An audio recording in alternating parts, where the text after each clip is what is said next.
Seguimos agora com mais um capítulo do livro Mecanismos da Mediunidade. Foi psicografado por Chico Xavier e Valdo Vieira. Os capítulos pares, outros os ímpares, ditado por André Luiz. Hoje vamos falar sobre o dínamo espiritual. Ainda mesmo que a ciência na Terra, por longo tempo, recalcitre contra as realidades do espírito, é imperioso convir que, no comando das associações atômicas sobre a perquisição do homem, prevalecem as associações inteligentes de matéria mental.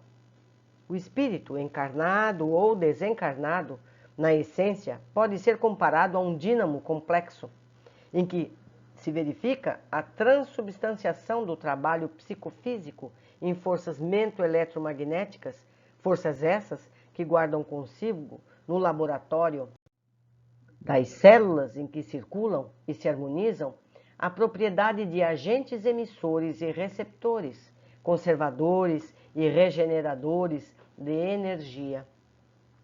Para que nos façamos mais simplesmente compreendidos, imaginemo-lo como sendo um dímano gerador, indutor, transformador e coletor ao mesmo tempo, com capacidade de assimilar correntes contínuas de força e exteriorizá-las simultaneamente. Gerador elétrico. Recordemos que um motor se alimenta da corrente elétrica fornecida pelos recursos atômicos do plano material. E para simples efeito de estudo da transmissão de força mediúnica, em que a matéria mental é substância básica, lembremo-nos de que a chamada força eletromotriz nasce do agente que a produz em circuito fechado. Afirmamos que o gerador elétrico é uma fonte de força eletromotriz. Entretanto, não nos achamos à frente de uma força automática, mas sim de uma característica do gerador, no qual a energia absorvida, sob forma particular, se converte em energia elétrica. O aparelho gerador, no caso, não plasma a corrente elétrica, e sim produz determinada diferença de potencial entre os seus terminais ou extremos, facultando aos elétrons a movimentação necessária. Figuramos dois campos elétricos separados, cada um deles com cargas de natureza contrária, com uma diferença de potencial entre eles. Estabelecido um fio condutor entre ambos, a corrente elétrica se improvisa do centro negativo para o centro positivo, até que seja alcançado o justo equilíbrio entre os dois centros, anulando-se, desde então, a diferença de potencial existente. Se desejamos manter a diferença de potencial a que nos referimos, é indispensável interpor entre ambos um gerador elétrico, por intermédio do qual se nutra constante o fluxo eletrônico entre um e outro, de vez que a corrente circulará no condutor, em vista do campo elétrico existe entre os dois corpos. Gerador mediúnico. Analisemos o fluxo de energias mento-eletromagnéticas, ou fulcro de ondas da entidade comunicante e do médium, como dois campos distintos, associando valores positivos e negativos, respectivamente, com uma diferença de potencial que, em nosso caso, constitui certa capacidade de junção específica. Estabelecido um fio condutor de um para outro que, em nosso problema, representa o pensamento de aceitação ou adesão do médium, a corrente mental deste ou daquele teor se improvisa em regime de ação e reação, atingindo-se o necessário equilíbrio entre ambos, anulando-se, desde então, a diferença existente pela integração das forças conjuntas em clima de afinidade. Se quisermos sustentar o continuismo de semelhante conjugação, é imprescindível conservar entre os dois um gerador de força, que na questão em análise é o pensamento constante de aceitação ou adesão da personalidade mediúnica, através do qual se evidencie incessante o fluxo de energias conjugadas entre um e outro, porquanto a corrente de forças mentais destinada à produção deste ou daquele fenômeno ou serviço, circulará no condutor mediúnico em razão do campo de energias mento-eletromagnéticas existente entre a entidade comunicante e a individualidade do médium. Átomos e espíritos. Para entendermos com mais segurança o problema da compensação vibratória na produção da corrente elétrica e, de outro modo, da corrente mental, lembremos-nos de que, conforme a lei de Coulomb, as cargas de sinal contrário ou de força centrípeta atraem-se, contrabalançando-se essa atração com a repulsão por elas experimentada.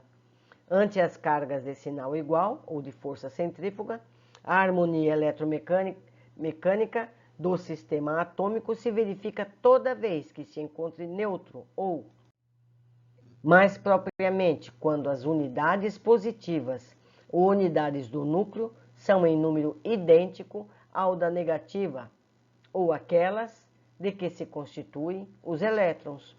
Estabilidade essa que decorre dos princípios de gravitação nas linhas do microcosmos.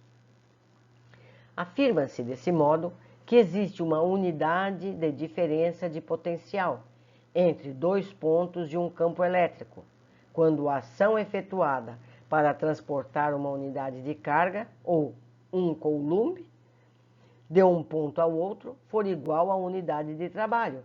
Coulomb é a unidade de carga elétrica, 1 segundo, 1 ampere.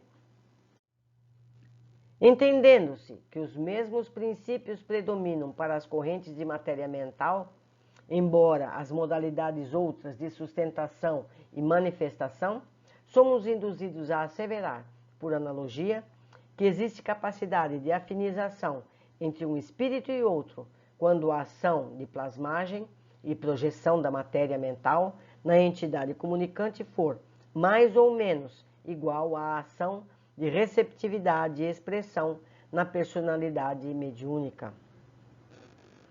Força eletromotriz e força mediúnica.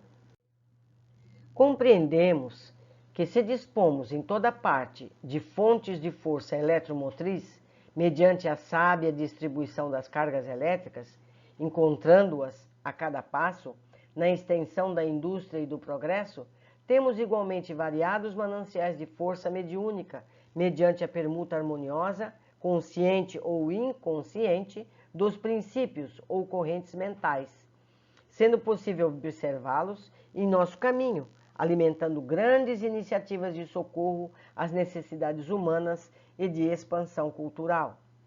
Usinas diversas espalham-se na paisagem terrestre, alentando sistemas de luz e força na criação do conforto e da atividade, em cidades e vilarejos, campos e estâncias, e associações mediúnicas de várias espécies se multiplicam nos quadros morais do mundo, nutrindo as instituições maiores e menores da religião e da ciência, da filosofia e da educação, da arte e do trabalho, do consolo e da caridade, impulsionando a evolução da espiritualidade no plano físico. Por isso a importância, porque nós vamos atrair pensamentos idênticos aos nossos. Então vamos melhorar nossos pensamentos e teremos suportes melhores. Fontes de fraco teor. Possuímos ainda aquelas fontes de força elétrica dotadas de fraco teor, nos processos não industriais em que obtemos a eletrização por atrito ou por contato, a indução eletrostática e os efeitos diversos, tais como o efeito piezoelétrico, vulgarmente empregado na construção de microfones e alto-falantes, peças destinadas à reprodução do som e ao controle de frequência na radiotécnica. O efeito termoelétrico, utilizando na formação dos pirômetros elétricos, que facultam a aferição das temperaturas elevadas, e o efeito fotoelétrico, aproveitado em várias espécies de medidores.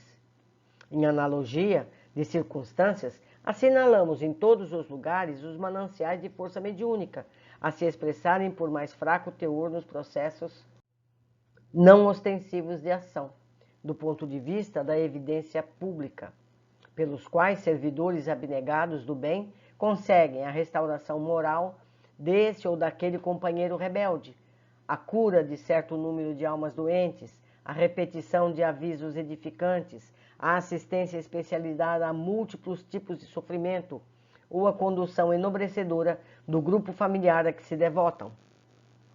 Nós vamos lembrar aqui, meus amigos, todos os casos que nós vimos nas obras anteriores. Não é verdade? Quantas vezes os mentores, os auxiliares, fizeram contato com mentes não explicitamente mediúnicas, aconselhando, orientando, estimulando, não é verdade? É disso que se trata. Em todas as atividades mediúnicas, porém, nas quais a mente demande a construção do bem, sejam elas de grande porte ou de singela apresentação, a importância do trabalho a realizar e a luz da vida superior são sempre as mesmas, possibilitando ao espírito a faculdade de falar ao espírito na obra incessante de aperfeiçoamento e sublimação. Meus amigos, passo a passo, apesar dos termos tão técnicos, vamos percebendo que os pensamentos que temos